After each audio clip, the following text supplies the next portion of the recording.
You're listening to CFRN, the Christian Financial Radio Network. Good afternoon, traders, and welcome back to the CFRN E-mini Futures Cast. This is the daily broadcast of Indeterminate Length, where we discuss all things E-mini, along with some really big ideas on the finer points of trading gold, bonds, crude, sugar, the euro. Joining us today, Mr. Michael Borg. From our trading desk in Chicago, Mr. Burton Schlichter. Now, to get things started, let's go to our host and founder in Studio A, overlooking South Mountain, America's largest city park. Here's Dwayne.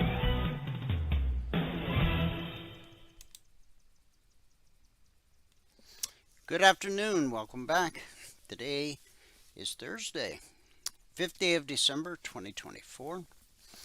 Thanks so much for joining us. Whoever you are, wherever you are, we're just glad to have you right here, right now.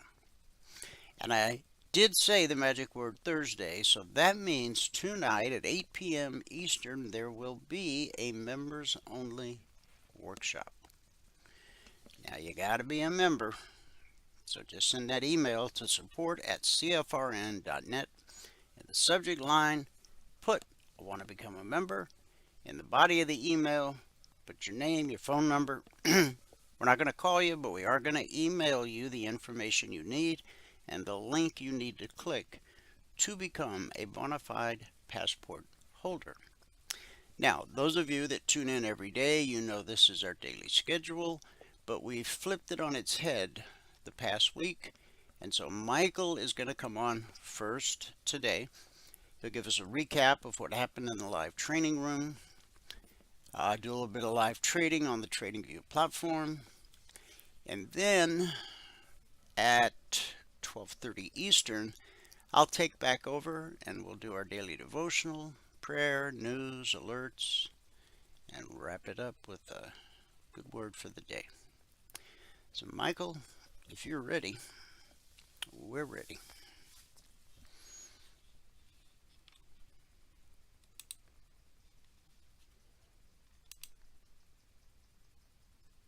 Okay, Michael's not quite ready, but he'll be here any minute. I could go ahead and dive in to the devotional. We're in day 5 of 7, and the topic of the devotion is number our days. Today we're talking about living with an eternal perspective. Today's scripture is Psalm 90:13. Return, O Lord, how long? Have pity on your servants. The psalmist expresses a longing for God's presence and justice, encouraging us to live with an eternal perspective. While we plan for the future, we should live ready for Jesus' return, valuing each moment and seeking to honor him. Are you living as if Jesus could return today? How does this perspective shape your actions? Pray with me. Heavenly Father, please help us to live with an eternal perspective, always ready for Jesus' return. May we honor you in our actions, living in a way that reflects our hope in you. It's in Jesus' name we believe and pray. And everybody said, amen. All right, Amen. Michael, we're ready for you. All right. Sorry. I'm not used to having so little time in between. I know. Yeah, I figured you had to do something. I still haven't straightened out my charts. Mm-hmm. All right. Okay, your charts look good. So here we go. We'll go back here. All right. Good afternoon, everyone. Today is Thursday, the 5th day of December, 2024. All right. If you have not taken a free trial with us, go here to mytradingiq.com, click on the purple button right here. There is no credit card required for the trial. Click on that purple button, and it's going to bring you to this page right here, where all that we ask for is your name, your email, and your phone number. There are 5 multiple choice questions. It's those down here at the bottom. If you have a Ninja Trader, give us your machine ID, but only if you're going to use Ninja charts. All right. If you're just going to use Ninja to trade on, we don't need the machine ID. All right. TradingView. Our charts are on TradingView, and our indicators are on TradingView. The indicators that we use in the room are all on TradingView, so you should get TradingView if you're going to take the trial with us. All right. You can get a 30-day free trial of TradingView. The data is not free. You get data, delayed data for free, but you don't get real-time data for free. The data is $7 a month. If you want to sign up for that, that's great. If you want to just follow along in the room, that's also great. If you want to follow along on your own charts at night, that is fine with delayed data. But if you're going to be in the room with real-time data, you got to pay $7 a month for the data, or hook it up to your broker. Anyway, get TradingView charts. Right now, today we had a yellow day. Today it's our first yellow day this year, I think. I'm pretty sure. Pretty sure we haven't had another yellow day this year. We had a blue day, a couple of blue days, I think. There's 2 blue days. And here we are in January. This is our first yellow day, our only yellow day this year. I think it's going to be our only yellow day this year. And it took me a little extra time, 5 extra minutes to get the goal for the day today. I'm not get the goal, to get yellow, to get to positive is what it was. We really didn't have a lot of opportunity today. It just was not a lot of opportunity. What I took, well, it did what it did. I started out with stop outs, and it's, I don't want to say it's funny. It's coincidental that just yesterday, I was in a meeting with Ross, and he was saying, so what happens if you get into a day where you just have, stop out after stop out after stop out, but they're not all in the same market? And I said, well, if you're not doing anything wrong, and you have stop out after stop out after stop out in different markets, and the markets just aren't conducive to trading using what we do. So stop trading. Really, stop trading. And when the markets get conducive and they get where they're starting to trend and move, then start trading again. Sadly, that conducive part didn't start the whole morning session. We got it to where it wasn't conducive to trading, and we stopped out, and we were down. Most of the morning we were down in the Russell, the ES, and gold almost the whole morning session. We stayed down in the Russell and in the ES. We ended up getting positive in gold, and we were positive on the NQ.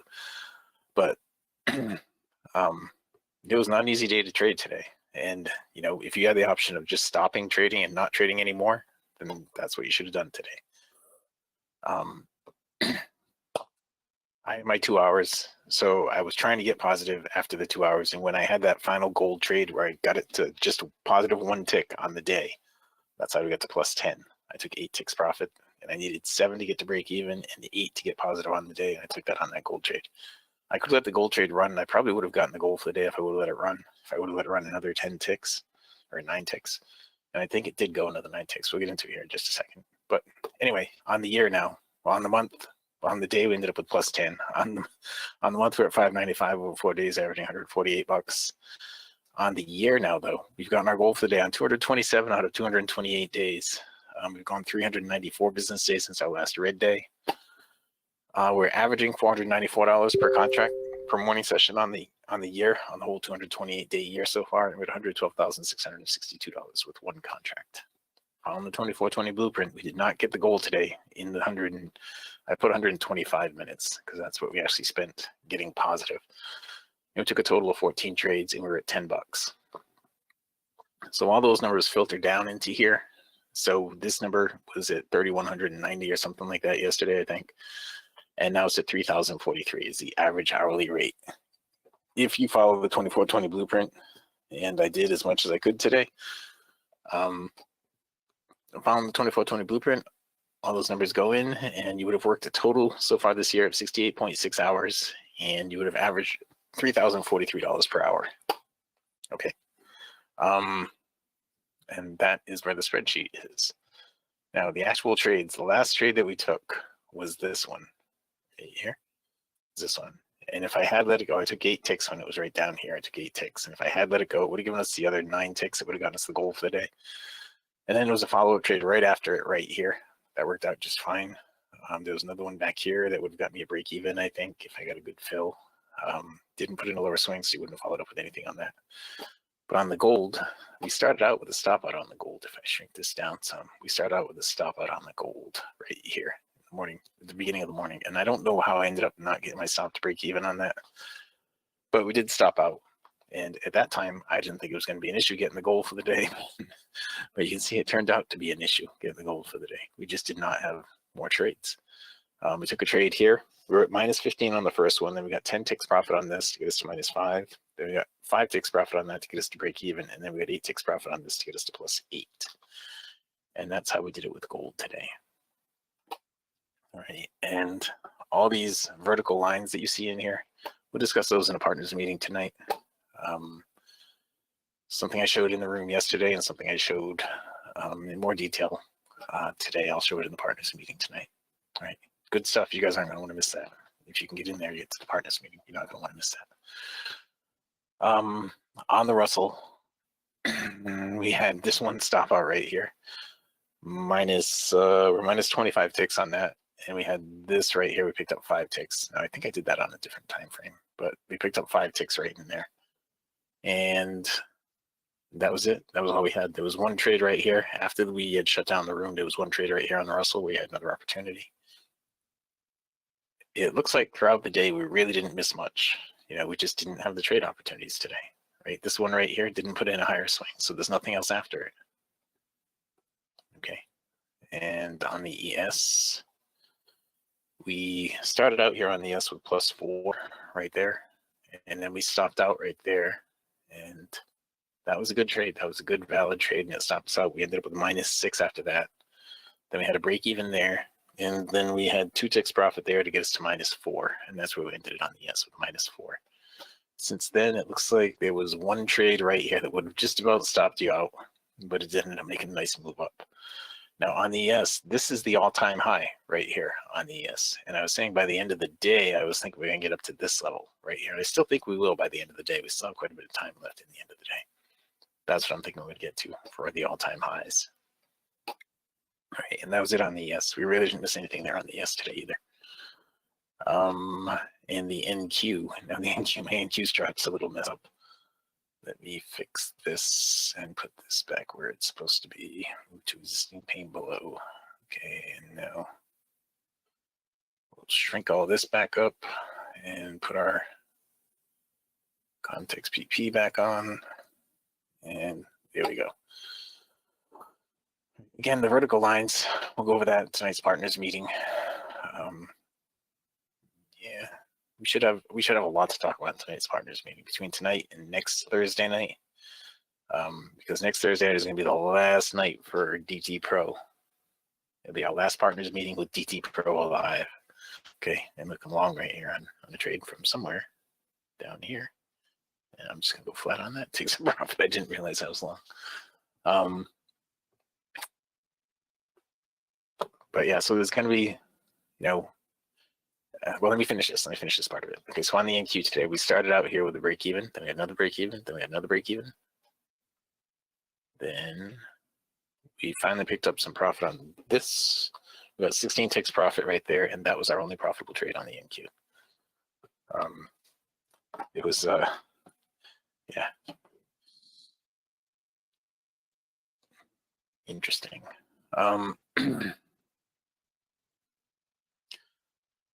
So right here, the NQ is making a nice run up. We were hoping to be able to take part in that, but we couldn't in here. We were waiting for an opportunity to take a trade in here at the end of the session this morning, but we just ran out of time. Everything got all sideways here, so there really wasn't anything that you could do. And everything's all flat through here. We really didn't miss much today. We just didn't have the opportunity. Normally, between the 4 markets, normally every day we have a bunch of opportunity. I even put crude oil on there for a little while today. I even jumped to different time frames for a little while today. And It just wasn't there. It wasn't happening. But right now, the European markets have closed, and now it's 12:14. There is a little bit more happening here. Like there's a short right here on gold. They could have just taken. We need to get a higher swing here on the Russell. Yeah. And that was it. That was our day. We ended up with plus 16 on the NQ. We had that one positive trade on the NQ and a few break evens. So it is what it is. This is how it ended up. Plus $10. Not much there today. And some days are going to be like that. Fortunately, not a lot of days, but that is how it panned out today for everyone. And I don't think, nobody was in there bragging about getting their goal for the day early today. That was for sure. That's for sure. And I didn't either. So this trade over here needs to put in a lower swing to have another opportunity on that side. This needs to put in a higher swing to have another opportunity there. This does have a higher swing. It needs to pull back. This does have a higher swing, and it needs to pull back. Now, in the meeting tonight, I'll see if I can develop some stuff before the meeting that I can bring into the meeting. It'll be interesting conversation. But one of the things that we're going to have to go over, we can't avoid is this. All right. I mean, you can stick your head in the sand, but if your head's still in the sand, a week from now, you're gonna have just a mouthful of sand, and you're not gonna be able to trade anymore. But you need to learn how to use this. Now, I still don't know how to get the stop to break even. Efficiently get the stop to break even. I know how to move the stop to break even. I know how to place another order at break even. But efficiently moving the stop to break even when you have a 36 tick stop is just not a good thing. Like right now, the stop loss on this is 10 ticks. So you can just grab 10 ticks and move it up. But if we were if we move this to the NQ, I don't have an NQ one open here, but I could just make the stop 36 ticks on this. If I was to go in here and click on this, is this what I need? Yeah, this one here, custom brackets. And if I were to make this stop 36 ticks, okay, and then turn that on, and then put an order on, let's just do buy market, okay. So now I've bought, and now my stop is all the way down here. So I'm in right here, and my target is way up here, but my stop is all the way down here. So if I want to move this stop to break even, if I want to move this stop to break even, I got to actually go all the way down here, drag it up to there, then scroll and grab it and drag it up to there. That's how I move the stop to break even. That is not efficient. We've got to find a better way. There are also these flat and all buttons that we added on down here that I didn't know how to do until yesterday, and then got told again today. You just click on this right here, cancel buttons. That adds both of them, flat and all. All right, I don't know if you saw how I did that. I clicked on this and hit the cancel buttons. That adds them on down there. So if you're in a trade like this, if I do buy market, are we in a trade right now? No, we're not. If I do buy market, we're in a trade, I can hit flat right here, and that will flatten us out. And if I hit all, that cancels all working orders. But if I hit flat, that cancels and liquidates. And you can get rid of this too. You don't have to have this pop up. Again, to get rid of that, you go here to settings. Then I think it was in here, confirmations and notifications. Click on this, and I thought I had it shut off. There's another way to get to that. You can go over here to get to that too. I think the way to get to it that I did it before was over here. And if you go down here to it was in here somewhere. Confirmations was in here somewhere. Oh, here it is. Order confirmations right here. You can shut them off, and you can turn on partial orders and stuff like that in here. I don't know why it asked me to do that a minute ago, because it shouldn't have. But it looks like I have it all shut off. I guess there's no way of getting around that. I put this on again. We'll go and buy one right here, and I hit flat. I guess there's no way to get around this. Anyway, this is the CQD DOM, CQG DOM, or the StoneX. It's the new StoneX DOM.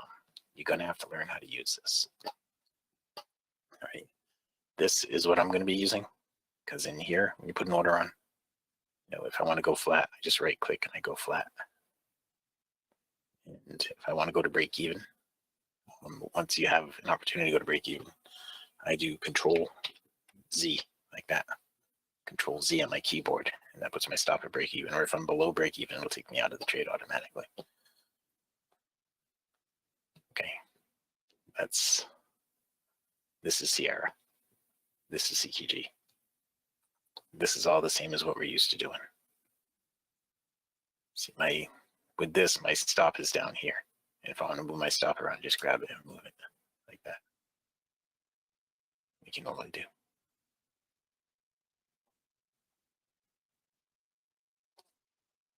And right click, put one on to take one off, to cancel them all. You do flatten and cancel, reverse and cancel. All the stuff that you normally have in here, in buttons right here, you have right there by right clicking. They don't have a break even button, but you can do you can set your keystrokes. Now I chose Control Z for my keystrokes, but you can set your keystrokes to be whatever you want. I just like Control Z because I can do it with one hand. I do Control Z like that with one hand, and I could do, if I were, I did that with my left hand, but if I were to do something on the other side, I could do like re-enter or something like that. And you can make up your own keystrokes. Look, I'll show you how to do that too. Let me show you how to do that in case you don't know.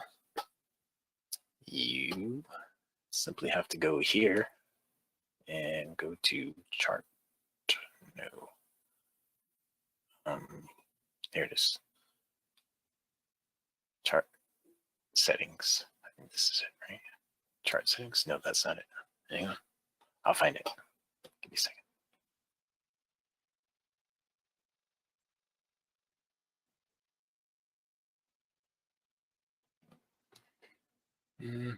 Global settings. Here it is. Customize keyboard shortcuts. It's under global settings. Go in here and it's under trading keyboard shortcuts. I have moved to break even. I chose Control Z. But you can do anything in here, but if you do something in here, you're not gonna want to just do Z, because anytime you press Z, it's gonna move your stop to break even. But you can do Control Alt or Shift. Any one of these you can use as the thing that initiates. You do like Shift Z or Shift 1 or Shift, and any one of these things. Any one of these things you can do. Okay, you gotta be careful going with the F things, because they do other stuff too. But I chose Control Z. That's what I have. Okay. And you can do this for all the different things. Look in here, all buy market, sell market, buy bid, sell bid, buy ask, all the stuff that you normally do. They have buttons for it.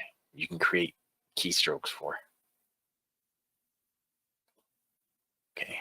And the keystroke is often faster than using a mouse. It is. Just wanted to point that out and show you that so you all know, because this is stuff, again, you can stick your head in the sand, but these are options that you have available to you that we are trying to educate ourselves on, so we can help educate you on as we move forward in this. We don't want to have to do this. I wish we could keep DT Pro forever, but clearly that's not the case. So enough about that. It's now 12:24. I've almost just done my whole half hour. I got to find out what's going on today. I still got the hospital thing going on too still. We have 6 minutes left. 6 minutes. There was a trade over here on gold just a minute ago. I am not in any trades, but there was a trade over here on gold a few minutes ago, and I am hoping that we're going to get another trade over there. Well, the NQ had a trade. I'm hoping it's going to put in a higher swing. I don't know if it will.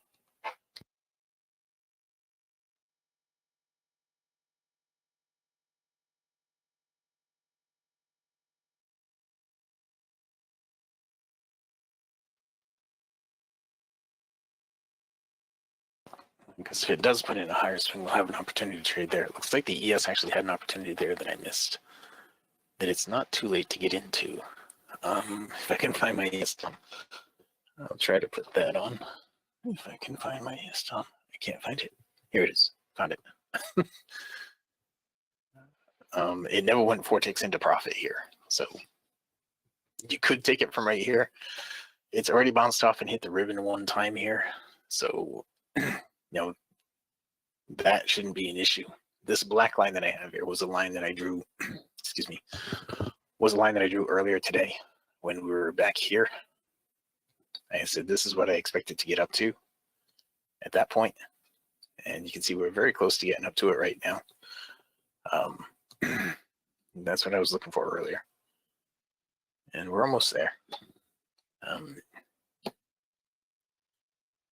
The spot you should have been trying to enter in, this is not even it. That's, sorry. The black line here on the ES that I drew earlier today was right here, and we haven't gotten almost way up to that, but the high of the day, the all-time high and the high of the day is right here. All right, and that's what it looks like it's trying to get up to right now. I did try to enter this right here on the pullback, but it didn't fill me on the pullback right here. I could still try to get into it. I think it still hasn't gone 4 ticks into profit from here. So it didn't enter me a minute ago. I would have bumped my stop to break even. If it would have entered me on the pullback right here, I would have bumped my stop to break even already. It is going to go up above the prior swing high though. It is all packed up to move up right now. You see this number right here compared to that number right there? Look, everything up here.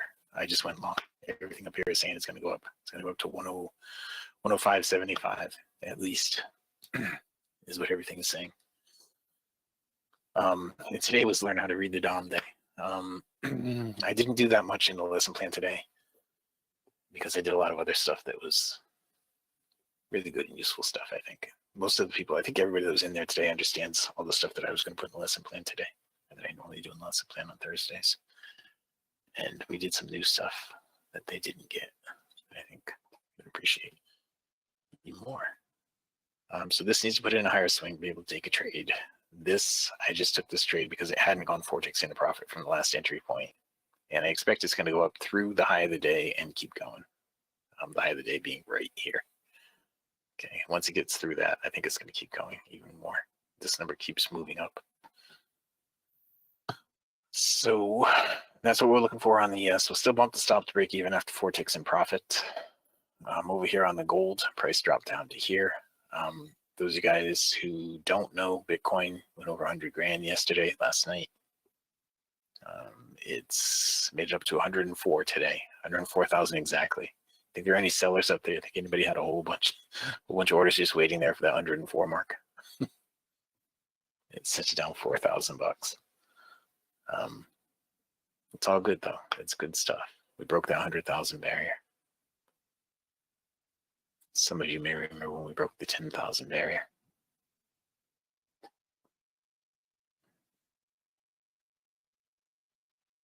And XRP is holding its own here, guys.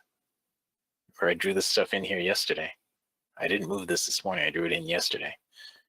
And the next level up should be up here at 377 is what I have.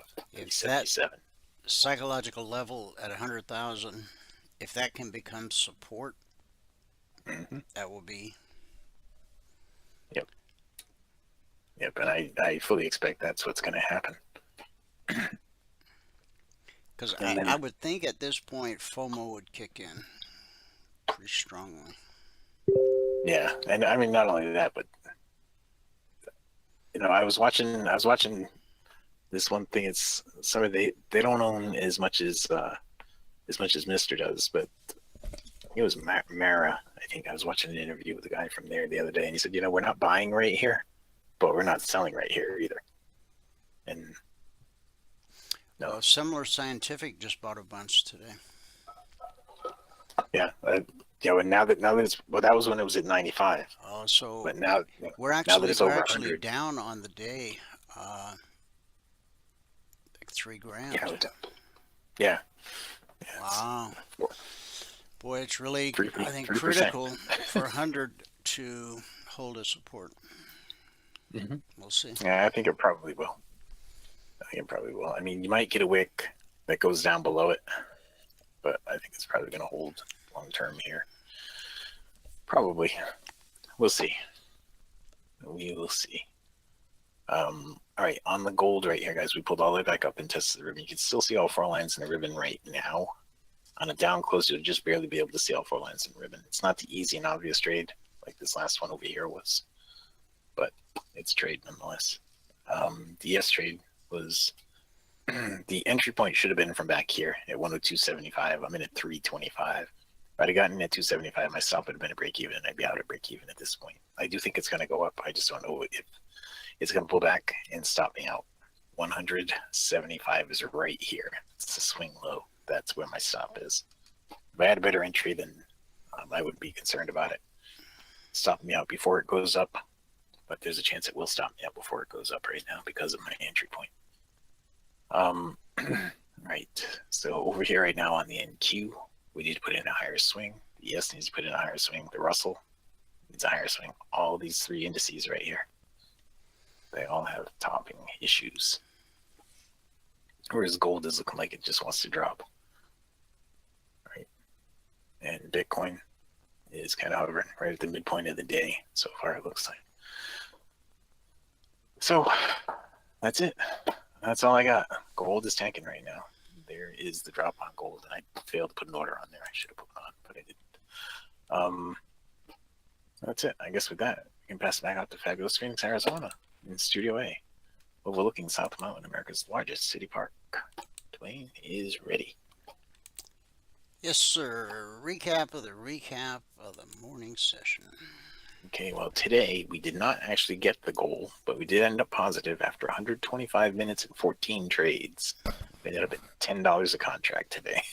And that's the truth about trading. It is indeed. Alrighty, well, I know you got things to do, and guys, we've already made it through the devotional and the prayer, so we're just going to jump straight to the numbers from around the world. Excellent. That's exactly what we're going to do.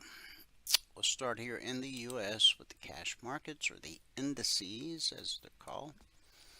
Currently, the Dow's down 154 points. The Nasdaq's up 42. S&P 500 is up 3. But the Russell 2000, our man in the street, is down 13. And so here we are with the mixed markets again.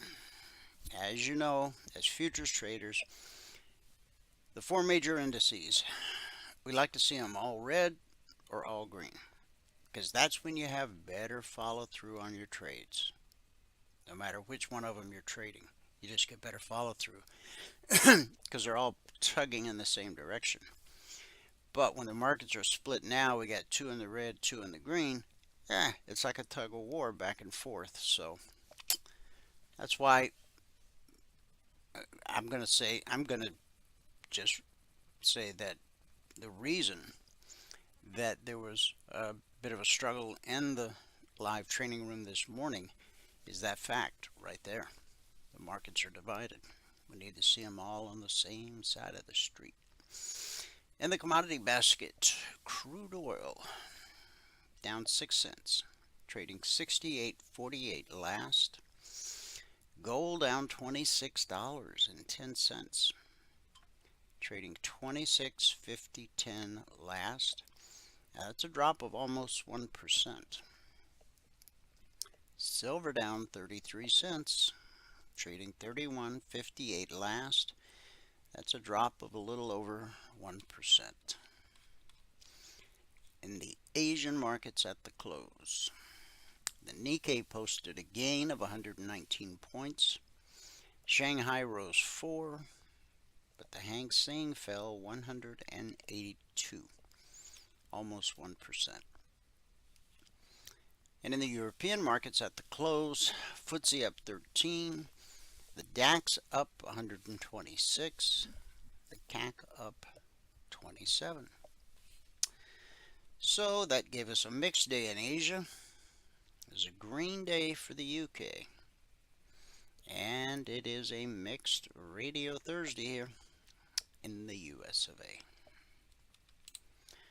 So, our first bit of news is sad. and puzzling. Brian Thompson, CEO of United Healthcare, the insurance division of United Health Group, was shot and killed yesterday in what police called a targeted attack in Manhattan. The company was holding its annual Investor Day at the Hilton Hotel. A search for the suspect is underway. The 50-year-old Thompson was arriving around 6:45 a.m. Eastern when the suspect, wearing a ski mask and a dark hooded sweatshirt, fired 3 shots at his back and leg using a handgun before escaping on an e-bike. Now, you got to put your credit card in one of those e-bikes. Now, I suppose you could buy a prepaid credit card. I guess that would work. I don't know. Police say the suspect was lying in wait for several minutes before the killing. I heard hours. Authorities have not publicly identified a motive as of this writing, but they say Thompson had recently faced several threats. Also, there's some issues with insider trading, and he had just dumped a bunch of stock. And on the, where did that go?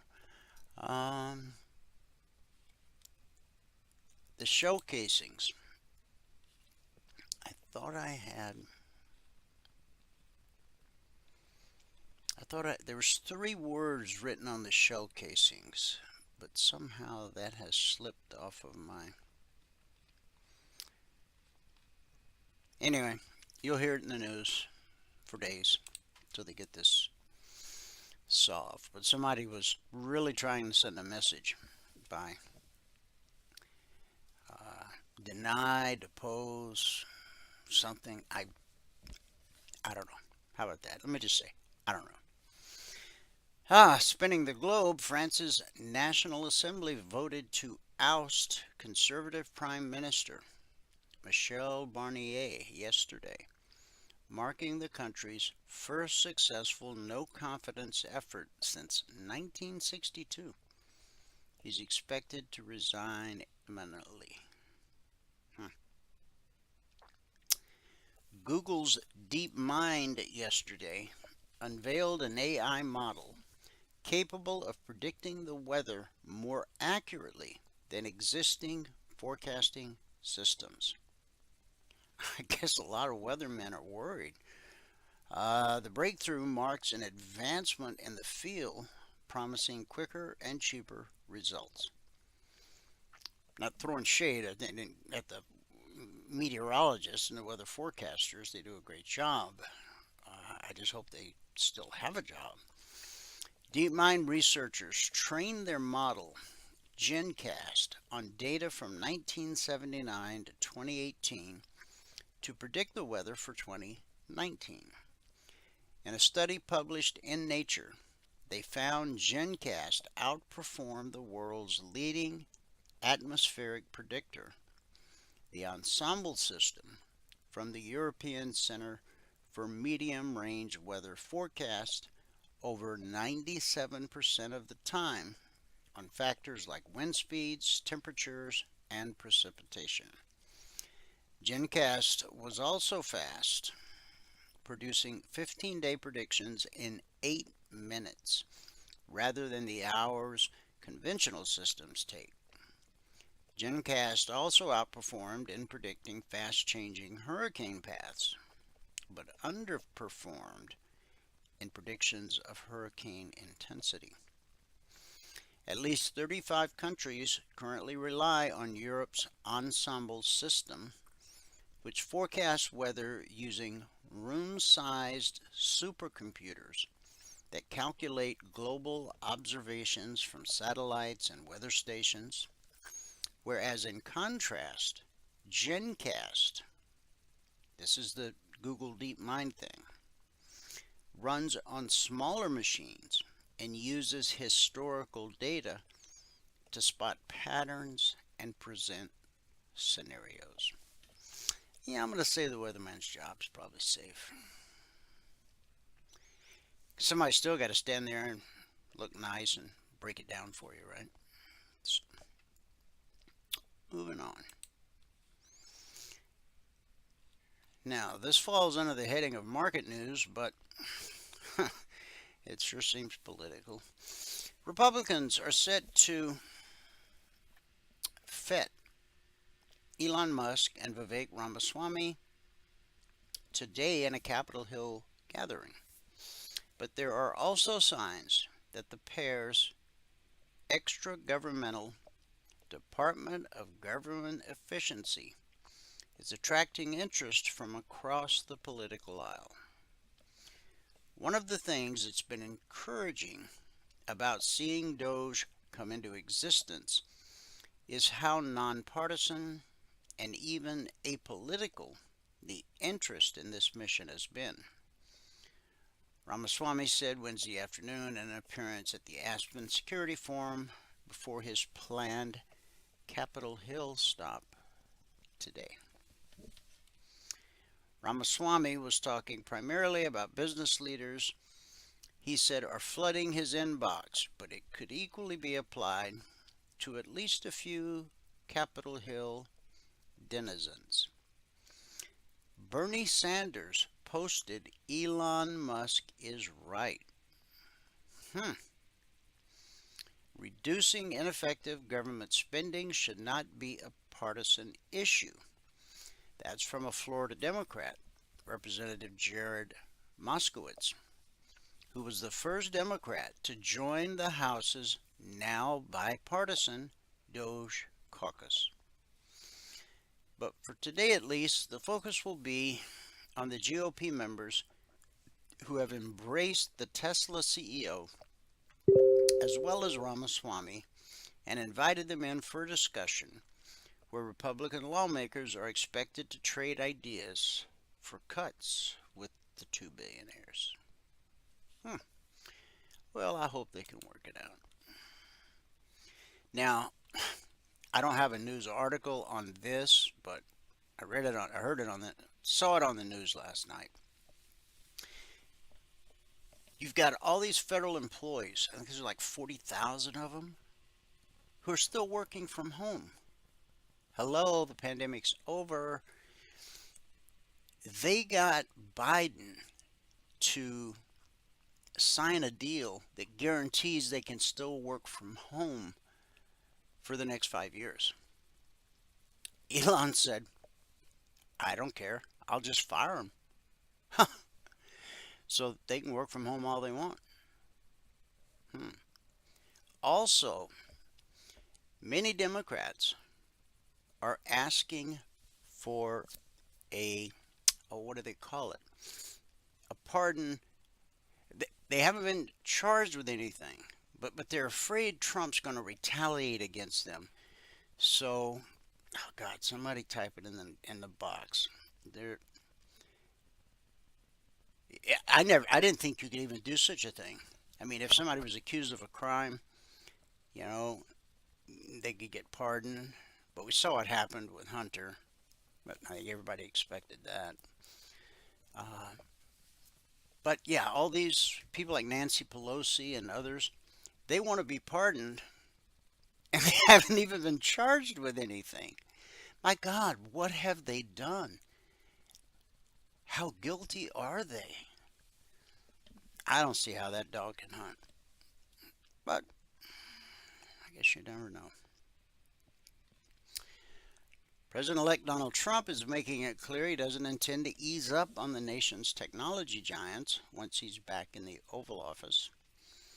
The latest sign came yesterday when he said he would nominate Gail Slater, an aide to Vice President-elect J.D. Vance, to lead the Justice Department's antitrust division.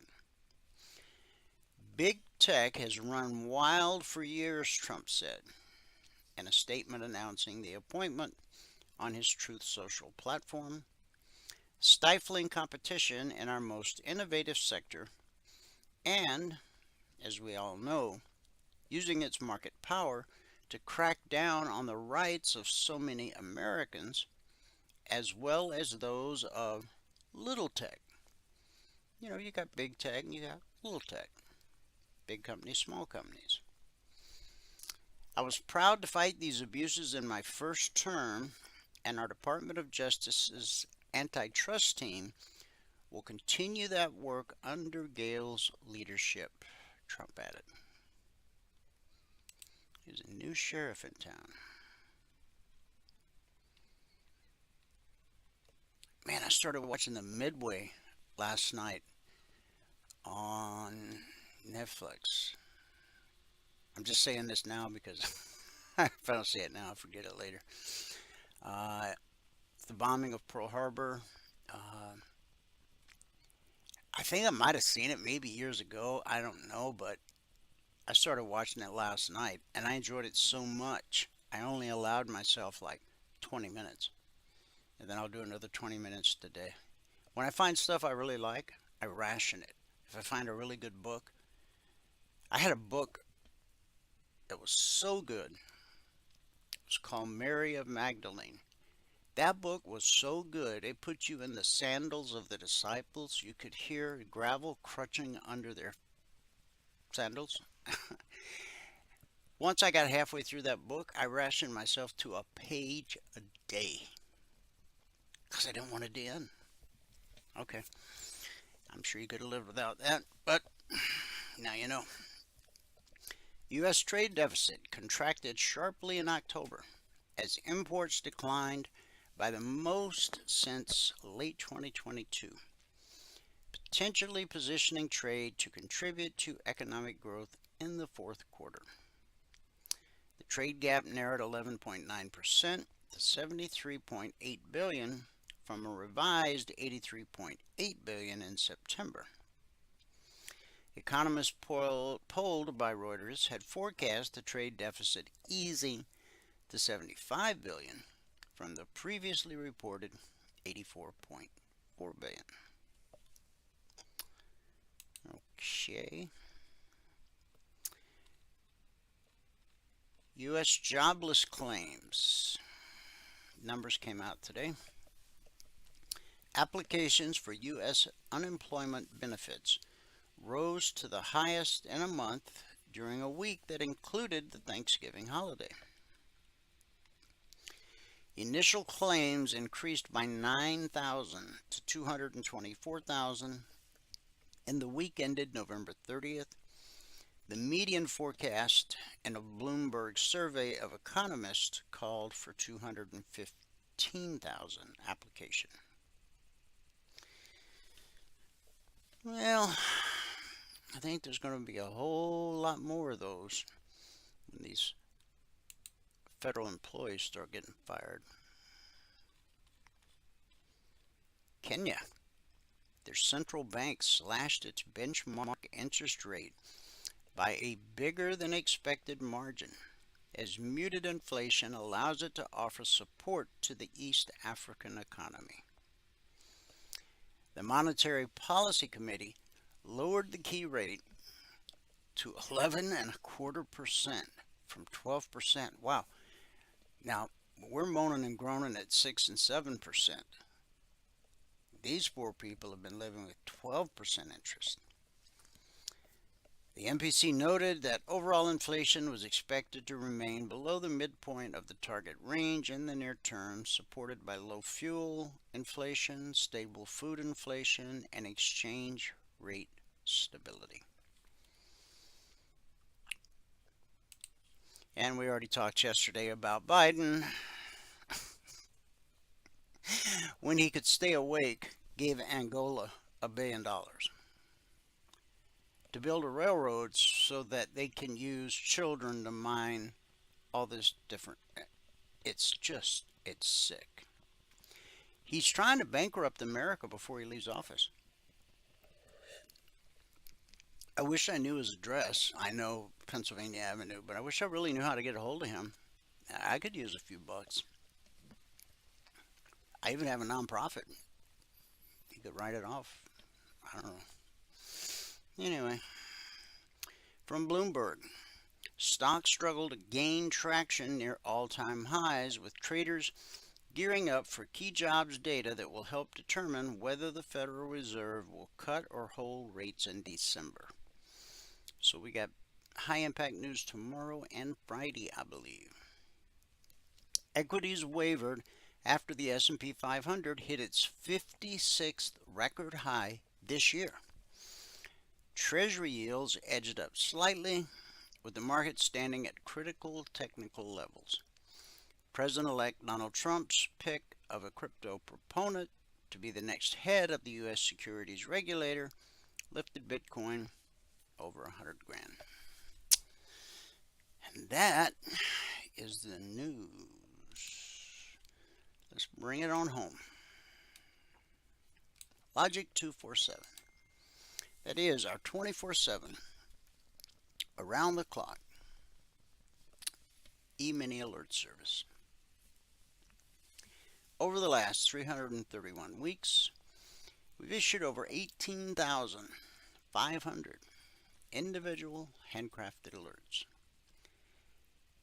And what we've averaged on a weekly basis is 20% or less of the alerts being stopped out based on market structure and a very simple process that we teach all of our passport holders in their one-on-one mentoring sessions. Now, since the markets opened this past Sunday night at 6 p.m. Eastern, we've issued a total of 40 alerts. Now, this is as of 6:30 a.m. Eastern this morning. I have issued additional alerts since then, so of course Valerie will update it before the members only workshop tonight. But at the time she did the recap this morning, since the markets opened Sunday night at 6 p.m. Eastern, we had issued a total of 40 alerts. We were still waiting on the outcome of 8. That gave us 32 actionable alerts, of which 5 or 16% would have been stopped out, again based on market structure and that simple process we teach all of our passport holders in their one-on-one mentoring sessions. Now, the purpose of the logic alerts is to teach you how to read the chart. Yeah, you can trade them. Okay, that's fine. But don't make the mistake of just trading them, not using them for their intended purpose.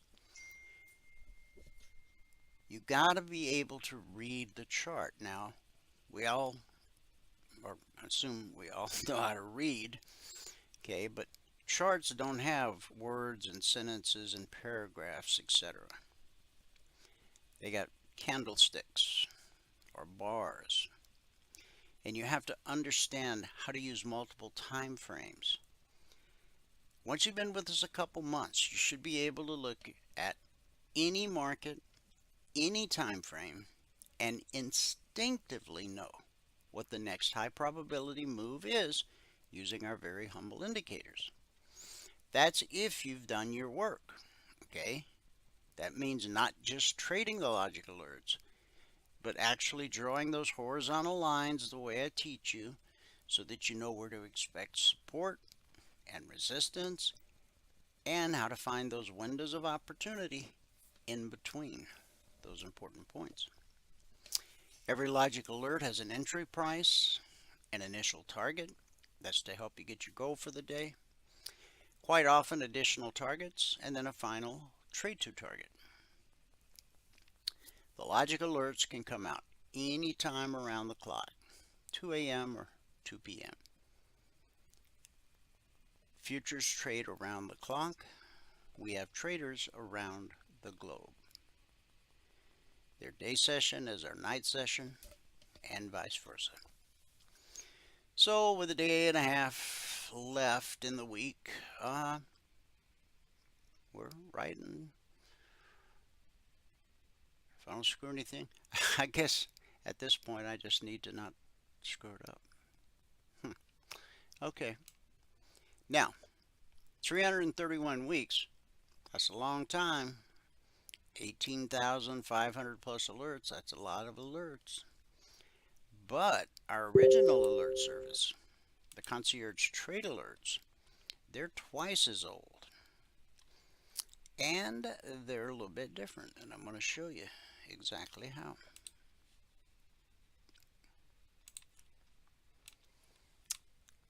Okay, the concierge trade alerts don't come out around the clock. They're published as a static report shortly after the Globex open each evening. Last night I got them out right at the open. Okay. Now if you're a member or trial member, you need to read this and make sure you understand it. If you do not understand it, then ask so that I can answer it for you. Here's the major point. When the markets opened last night at 6 p.m. Eastern, which is the beginning of the Thursday session, all of our members and all of our trial members had all of these targets for the S&P 500, the Dow, the Russell, crude oil, the NASDAQ, gold, silver, and bonds. So as we go into the charts, just remember, when we get to the 30-minute charts where all the alerts are created, remember, our members had these targets when the market opened last night. So we'll head off to the daily chart, where we have yet another new all-time historic high. Oh, let's see. Yesterday we had a new high at 61.02 and a quarter, but today we got a new high at 61.07 and a quarter. Let's see how close we can get. This is a challenge.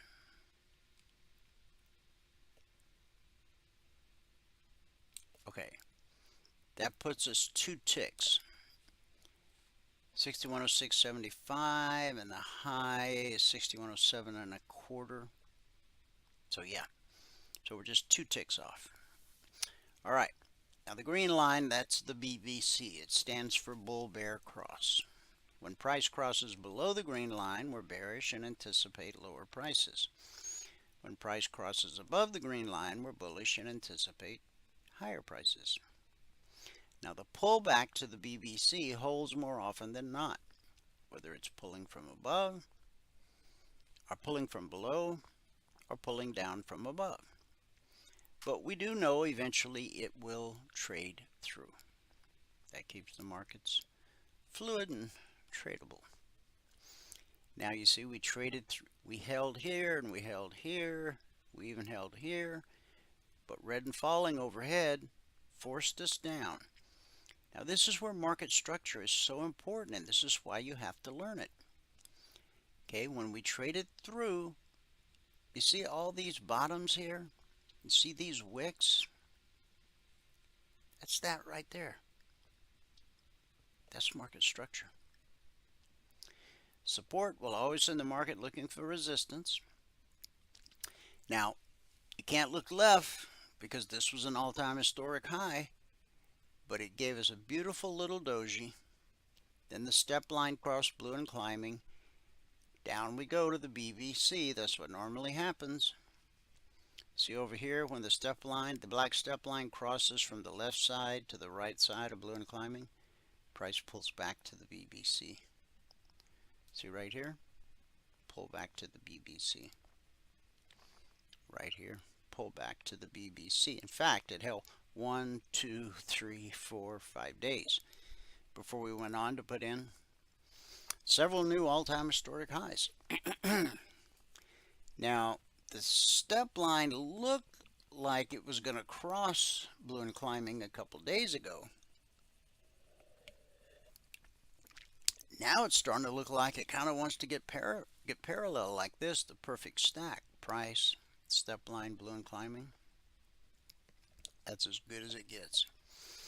So we'll be watching this very closely over the next few days. I mean, tomorrow's Friday. And I got a feeling Sunday night could be an explosive night. We'll see. Now, why are we looking at a daily chart? Let me tell you. Most of us don't trade daily charts. But guess who does? The institutional traders. The ones with accounts in the hundreds of millions, even billions, and even in some cases trillions of dollars. They look at daily, weekly, and monthly charts, the way you and I look at 30-minute charts, 5-minute charts, tick charts, and range charts. And it has everything to do with account size. You see, they can stay in a profitable position far longer than you and I would be comfortable with. They can also withstand a far deeper drawdown than you or I. Okay? So, whether you trade futures or stocks or crypto or Forex or ETFs, I encourage you, spend 2 minutes with the daily chart before you start trading. And what you're doing is you're getting a free look over the shoulder of the deep pockets who actually move price. Now, I don't see any reason to sell there, although we are, at the high of the session. There's no indication that they are ready to give up. Now, at some point, they're going to decide to take profits. Okay? You can't look left over here because there's nothing there, because price has never been here before. This is an all-time historic high. But with our Fibonacci price extensions, we do know that there's potential resistance sitting up at 61.79. Okay? Will we make it all the way there before we get a retracement? I don't know. Nobody knows. Not even Google's deep mind. Because there's too many factors. There's too many traders. Some guy on the other side of the world could put on an order, for 100 S&P full-size contracts, and then all of a sudden he gets a little indigestion, so he yanks his order to go get some Pepto-Bismol. And when traders see an order of that size vanish from the DOM, they get spooked. So when God created Adam, he did not give Adam the ability to change the past or know the future. And the same is true today. Now, even though no one can know with certainty what's going to happen next in the markets, once you know how to read a chart, and once you understand how price flows, and once you know how to read our indicators, you can look at any chart, any market, any time frame, and know with a great degree of certainty what the next high probability move is. Logic 247 is a perfect example. With over 18,500 individual handcrafted alerts, we've averaged on a weekly basis 20% or less being stopped out.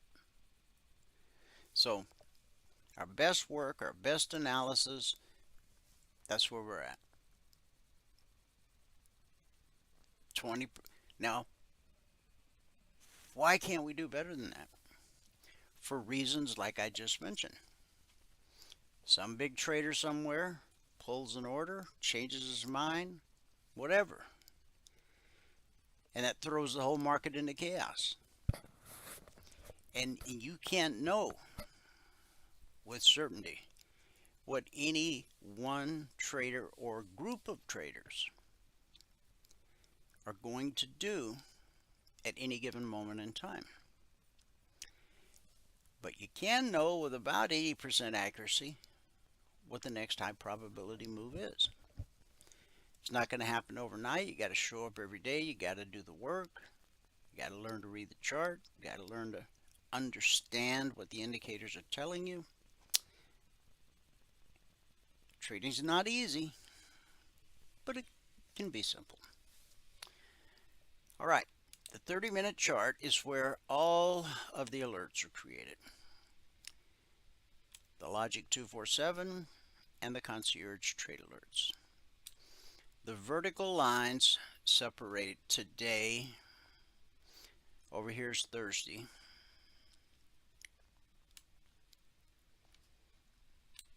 This is Wednesday. There's Tuesday. There's Monday. When price drops to a weekly zone, we expect support till proven otherwise. When price rallies up to a weekly zone, we expect resistance till proven otherwise. Now, markets are fractal in nature. So's the BBC. You can put it on a daily, weekly, monthly chart, a 30-minute chart, a 5-minute chart, a tick chart, a range chart. And you're going to get the same results. If price gets above the green line, expect higher prices. If price gets below the green line, expect lower prices. But always relative to whatever time frame you're looking at. Don't expect daily results from a 1-minute chart or vice versa. It doesn't work. Now, as you can see here, this was on Tuesday. We came right down to the weekly zone, which is 6046/47. Support. Sent us up to resistance. We finally overcame the zone. We sliced it, pulled back to the zone we sliced through, continued in the direction of the slice. Only 3 things happen when price encounters a weekly trading zone. 70% of the time is consolidation. 20% of the time is rejection. And 10% of the time is the slice. See how we sliced through the zone like it wasn't even there? And then price, when that move ran out of steam, price came right back to the zone. And they continued in the direction of the slice. We've published the zones for our members every Monday since December 14th of 2009. So in just 11 days, no, 9 days. In 9 days it will mark 15 years since the first week we published the weekly trading zones.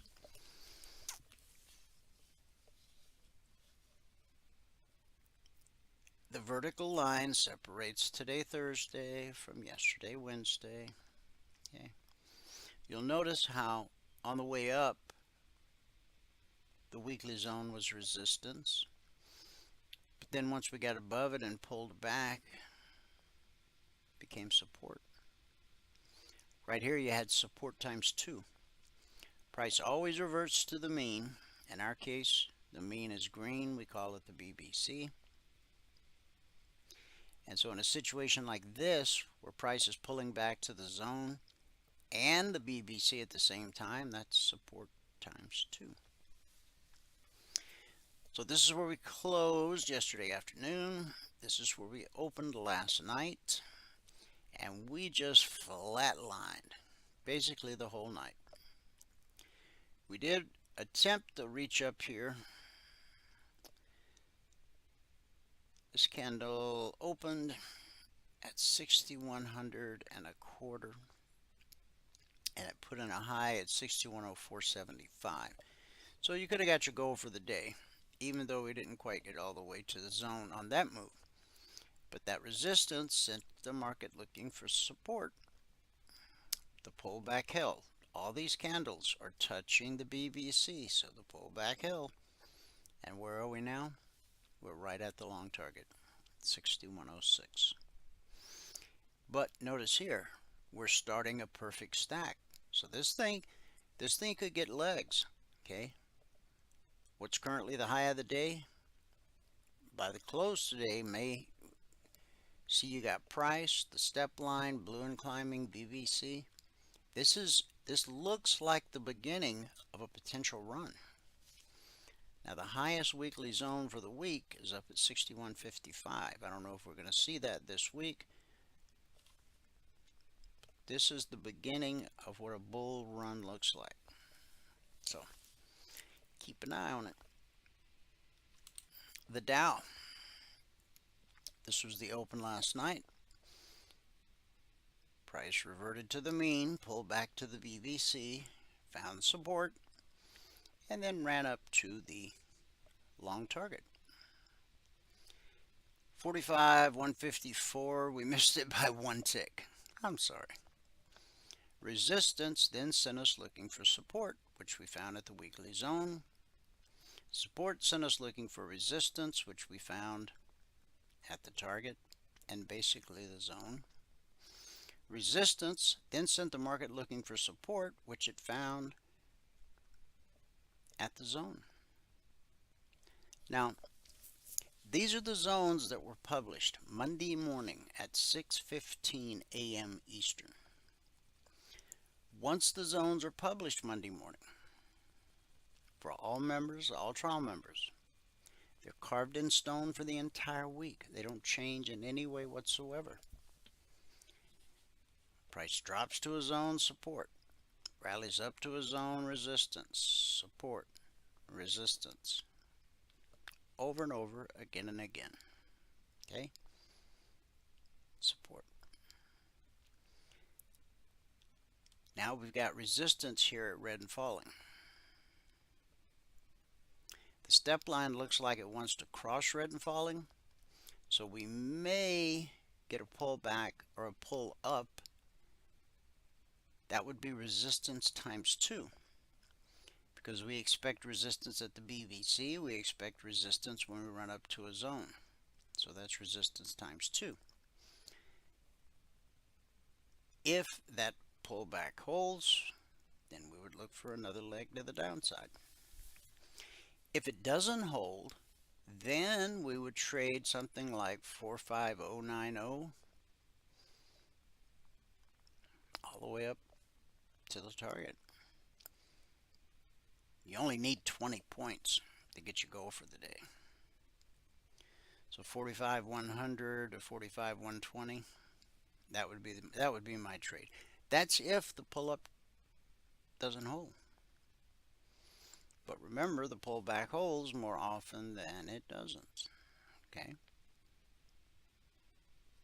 Now, what if price doesn't pull back? What if it just starts dropping? Okay. Now you got to look left. You got potential support here. You got potential support here. You got a bullish cross right here. Whenever you have a bullish cross that leads to an extended move, the first time price revisits that area will almost always be good support. So you need to let price get down here and then trade it down to the zone, if that's how it unfolds. Remember, nobody knows what's going to happen next. Just trade what's in front of you.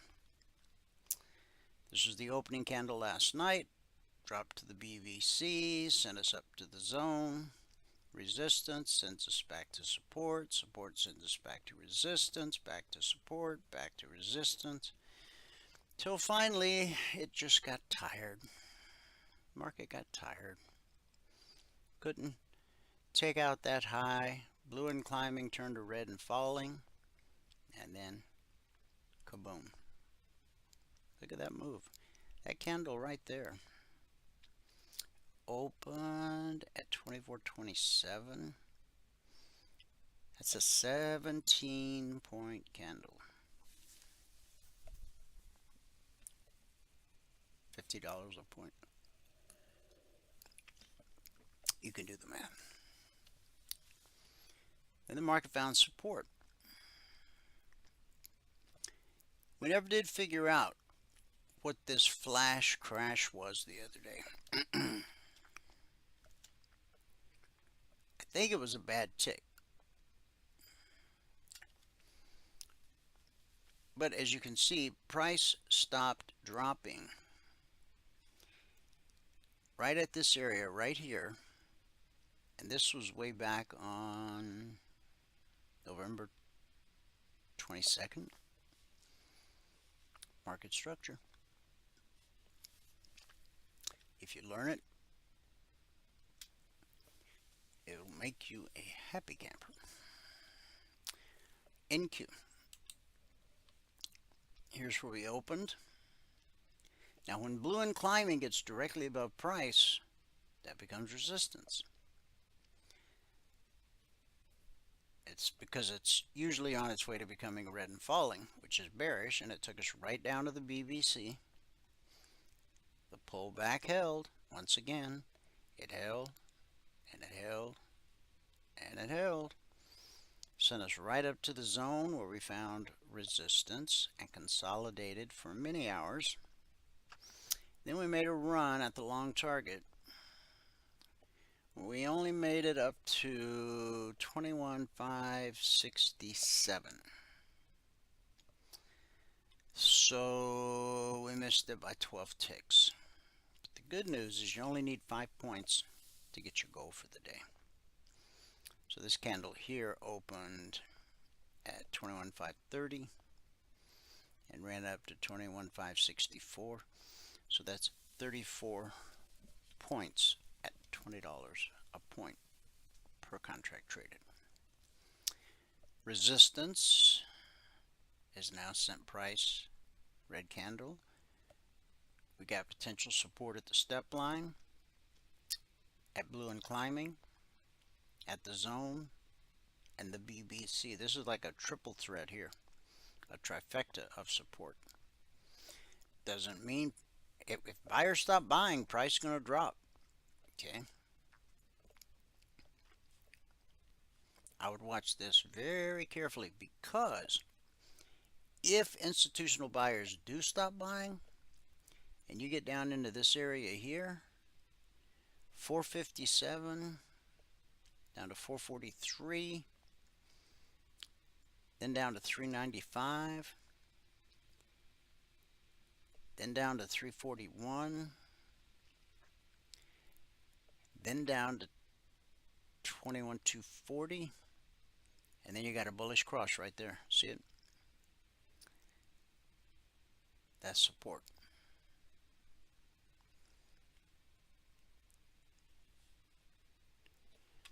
So if you happen to find yourself in that trade and price is just screaming to the downside, make sure you remember 21,220 will be good support. It may not reverse the market, but it'll most likely give you quite a bounce. Okay?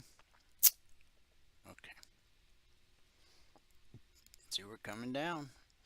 We're going to challenge the BBC. Now, you see here on these pullbacks, we spiked the BBC, but as long as the candle is physically touching the green line, that means a pullback held. Okay?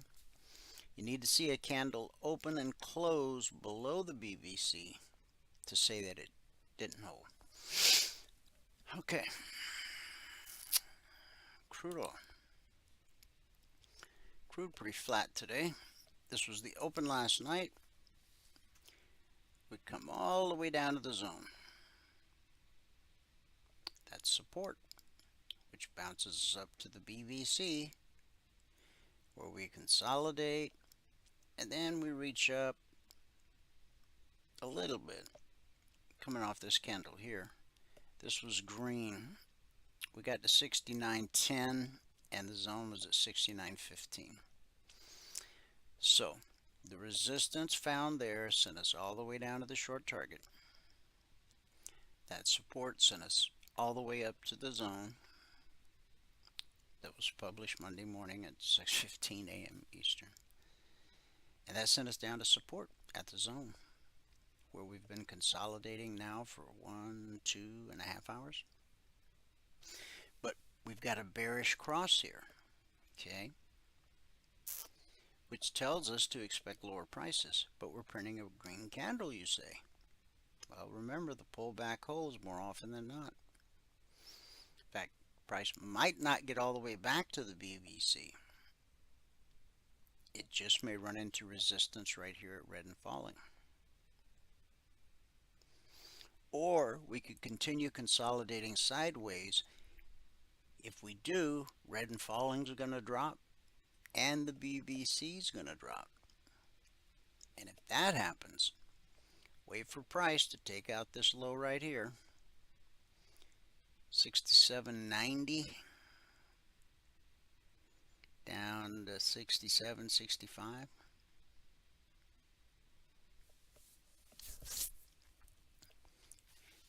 It only takes 10 ticks in crude to get your goal for the day. Same with gold. This was the open last night on gold. We dropped to the zone. Support. That's what we expect until proven otherwise. And then bang, right up to the long target.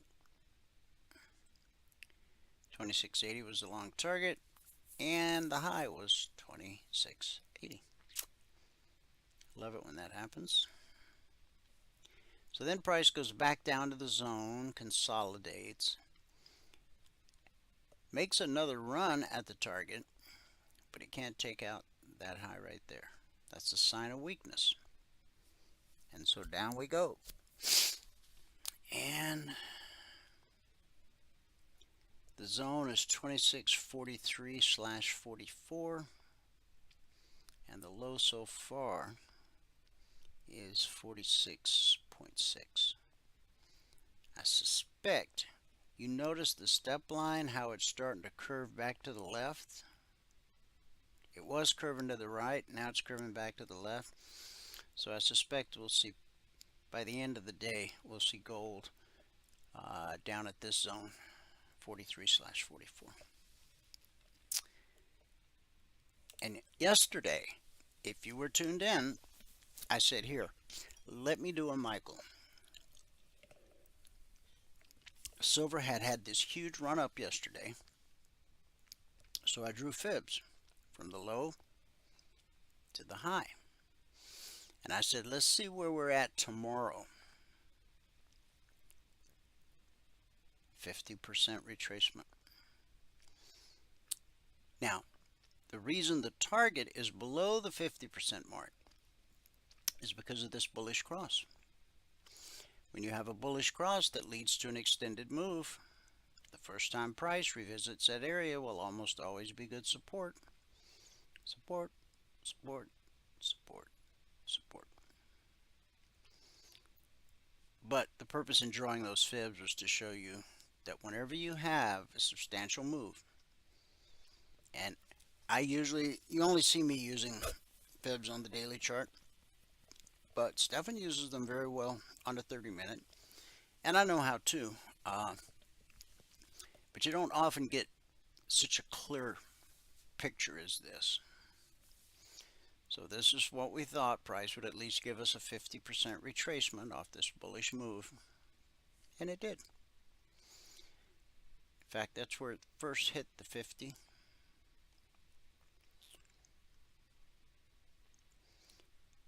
And then we closed there. Then we dropped to the target, and from the target we bounced back up to the 38% fib extension, then up to the VBC, and that sent us right back down to the short target. Now the same is true of a bearish cross, just in the opposite direction. Okay. Does it happen 100% of the time? Nah, few things do in the world of trading. Does it happen more often than not? Well, yeah, that's why I talk about it most every day. So one last look at the daily. Oh, what happened there? 6107.25. Okay, so we're only off by 2 ticks. All right. But price seems to be dropping. Let's look at the ES again real quick on the 30-minute. Oh, yeah, I would say it's dropping. Hopefully this shows you why it's so important to learn how to not only use multiple time frames, but to think in multiple time frames. Now that's a big red candle. It opened at 6106 and dropped to 6091. What is that? 17 points at $50 a point. It might even make it to the short target before the day's over. Now, if price drops all the way down to this area of support, I mean, you've got support times 3 here. The step line, blue and climbing, and the 62% fib extension. That's support times 3. If price gets through that, then next stop is a 50% fib extension, and then the next stop, the daily BBC, which is currently at 6,001. Now I know you want to be in that members only workshop tonight. So here's what you do. You send an email to support@cfrn.net. In the subject line, put "I want to become a member." In the body of the email, put your name and your phone number.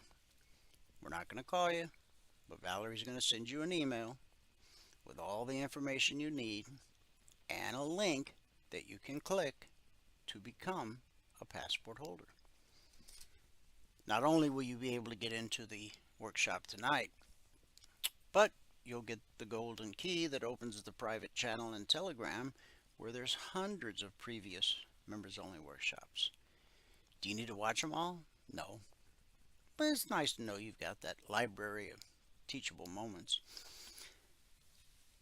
As a passport holder, you're going to get 2 hours of live training every trading day from 9:30 to 11:30 a.m. Eastern. 9 out of 10 new traders fail because they don't have a teacher.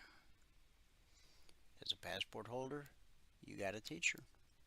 A living, breathing human being in live markets, real trades, real money.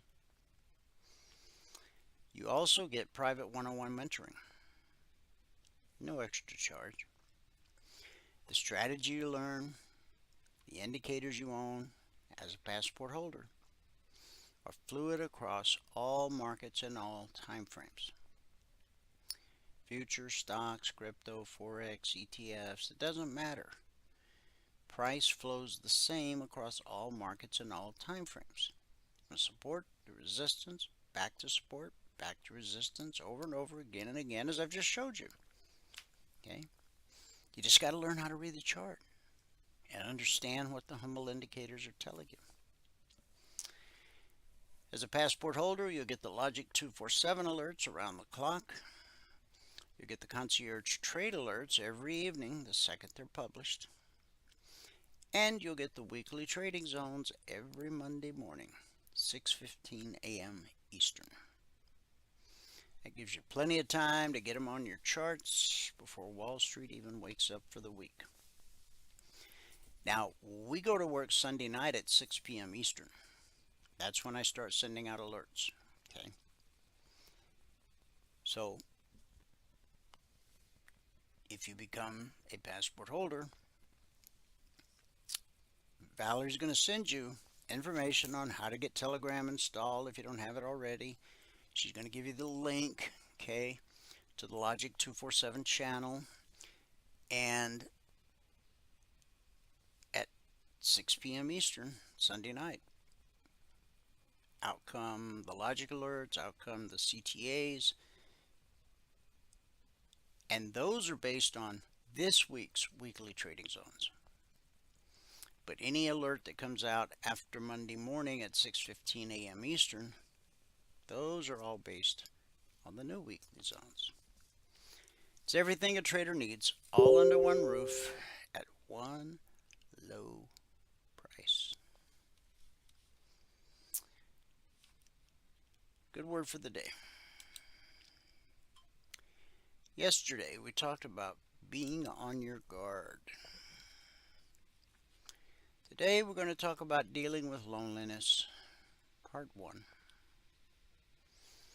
Psalm 102, verse 7.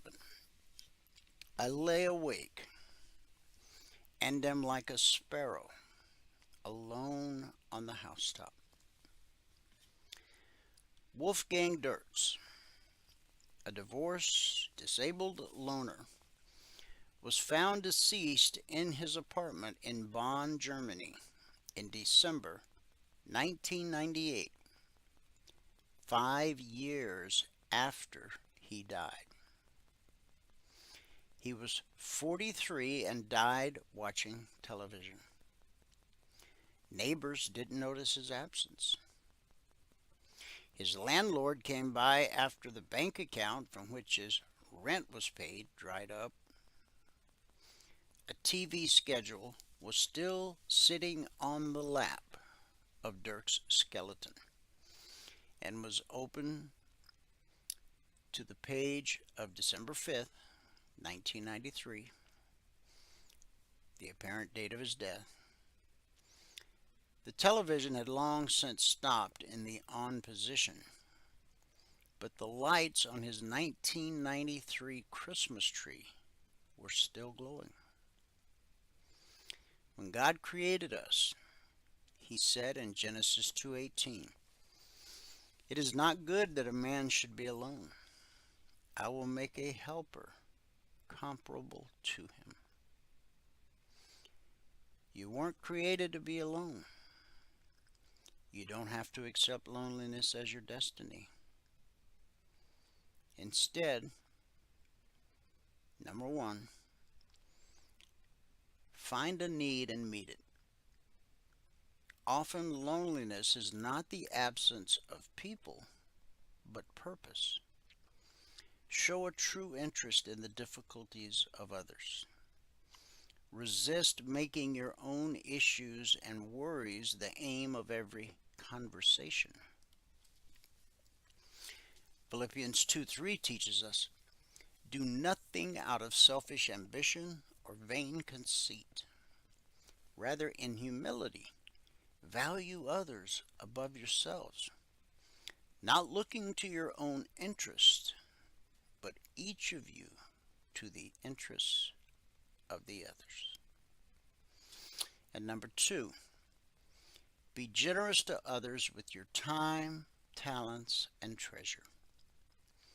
Not everyone will accept what you offer, but someone will. Pray for guidance and keep reaching out. God says in Isaiah 43:4, "To me you are very dear, and I love you." And that's our good word for today. Thanks so much for tuning in. Whoever you are, wherever you are, may God continue to richly bless you with his mercy and with his grace. And I'll see you at the bell.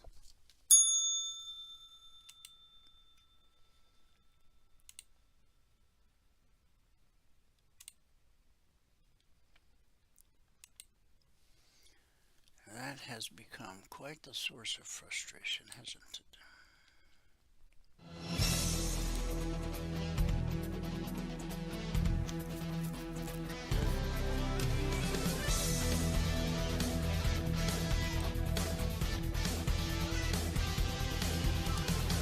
Remember this, there is no greater return on investment than to see a human life changed and given hope.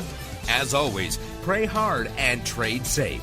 Any financial information discussed on this show is simply the opinion of our host, Dwayne Reeves, his co-hosts, and guests. To learn more about trading Emini futures or to take a 1-week free trial in our live trading room, call 1-866-928-3310. 866-928-3310. Information discussed on this radio program should not be construed as a recommendation to buy or sell any security. Always do your own due diligence and consult with a licensed securities broker or financial planner before making any investment decision.